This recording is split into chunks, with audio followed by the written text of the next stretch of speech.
അങ്ങനെ ഫ്രോസൺ ലേക്കിൻ്റെ അടുത്ത് കുറേ നേരം ഞങ്ങൾ ഫോട്ടോസും വീഡിയോസൊക്കെ എടുത്തിട്ട് ഞങ്ങളുടെ യാത്ര തുടരുകയാണ്. അങ്ങനെ ഞങ്ങൾ മുന്നോട്ട് പോകുന്ന വഴിക്ക് ഞങ്ങൾ വീണ്ടും ഒരു തടാകം കണ്ടു. പക്ഷെ അത് ഭയങ്കര രസമായിരുന്നു കേട്ടോ കാണാൻ. അതാണെങ്കിൽ നല്ല HD ക്ലാരിറ്റി കാണാൻ പറ്റുന്ന വ്യൂ ആയിരുന്നു ആ വെള്ളത്തിലൂടെ കാണാൻ പറ്റുന്നത്. നല്ല ഫ്രഷ് വാട്ടർ കണ്ടപ്പോൾ ഞങ്ങളുടെ എറിക്കണ്ണ ഞങ്ങളോട് പറഞ്ഞു അവിടെ പോയി മുഖം കഴുകിക്കോളാൻ. അപ്പം ഞാൻ നടന്ന് മുഖം കഴുകാൻ പോവായിരുന്നു. വാവ്, അത് ശരി. പറഞ്ഞാൽ കാട്ടിക്കൂടി ഓറംകുട്ടാൻ പോകുന്ന പോലെ ഉണ്ടായി.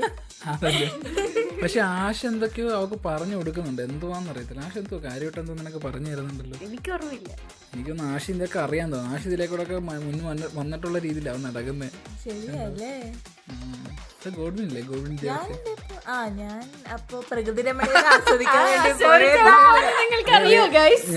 ഞാൻ വെള്ളത്തിൽ അതേ മുഖം കഴിഞ്ഞു. എന്ത് തണുപ്പായിരുന്നു അറിയാം വെള്ളത്തിന്. ഭയങ്കര രസമായിരുന്നു, ഭയങ്കര ഫീലായിരുന്നു. പക്ഷെ ആ വെള്ളം ഒഴുകി വരുന്നതിന്റെ ടോപ്പിലായിരുന്നു സോനറ്റ് പോയിരുന്നത്. Open year. അങ്ങനെ ഞങ്ങൾ മുഖമൊക്കെ കഴുകി ഫ്രഷായി ഞങ്ങളുടെ യാത്ര പിന്നെയും തുടർന്നു. അപ്പം ഞങ്ങളുടെ ഗൈഡ് ഇരിക്കണൻ ഓരോന്ന് ഡിസ്ക്രൈബ് ചെയ്യുന്നുണ്ടായി. അങ്ങനെ ഞങ്ങൾ പിന്നെയും ഒരു തടാകത്തിൻ്റെ അടുത്തെത്തി. പക്ഷെ ഇവരതിനെന്തോ വലിയ പുഴയായിട്ടാണ് കാണുന്നത്. നമ്മുടെ നാട്ടിലെ തോടായിരുന്നു. വലിയൊരു ടാസ്ക് ആയിരുന്നു ഇവർക്ക് അല്ലേ സോനറ്റ്. സോനറ്റൊക്കെ അവിടെ നോക്കിക്കൊണ്ടിരിക്കുന്നത് എന്തോന്ന് അറിയത്തില്ല. വായം അത് ഇവിടെ വേറൊരാൾ വായം തുറന്നു നോക്കി. പക്ഷെ അത് നല്ല എക്സ്പീരിയൻസ് ആയിരുന്നു. ഫസ്റ്റ് ടൈം എനിക്ക് ആ ഒരു എക്സ്പീരിയൻസ്. എന്ത് ചെറിയൊരു മഴ വെള്ളം കിടക്കുന്നത്. ഇവരത് പറയണ എങ്ങനെയാന്ന് വെച്ച് കഴിഞ്ഞാൽ അതുകൊണ്ടോ കല്ലൊക്കെ കൊണ്ടുപോകുന്നുണ്ടോ? പ്ലാസ്റ്റിക് ബാഗ് ഇട്ടിട്ടേ നമുക്ക് അങ്ങോട്ട് പോകാൻ പറ്റുള്ളൂ. ഒന്നും നനയത്തില്ല, കാല് മാത്രമേ നനയത്തുള്ളൂ.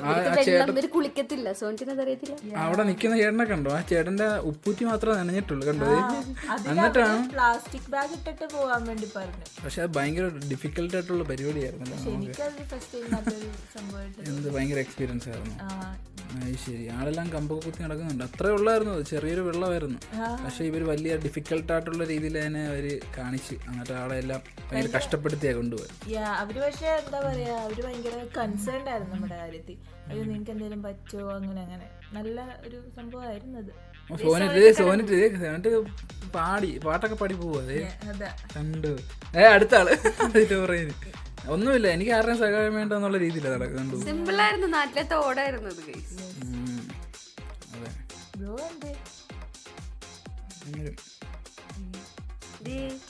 അത് ഞാനല്ല, അത് വേറെ ചേച്ചി.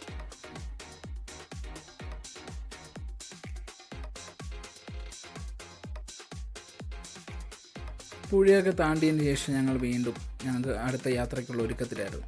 പക്ഷെ ഇതൊക്കെ എന്തായിരുന്നു, ഇതൊക്കെ ചുമ്മാ അഭിനയിക്കല്ലേ.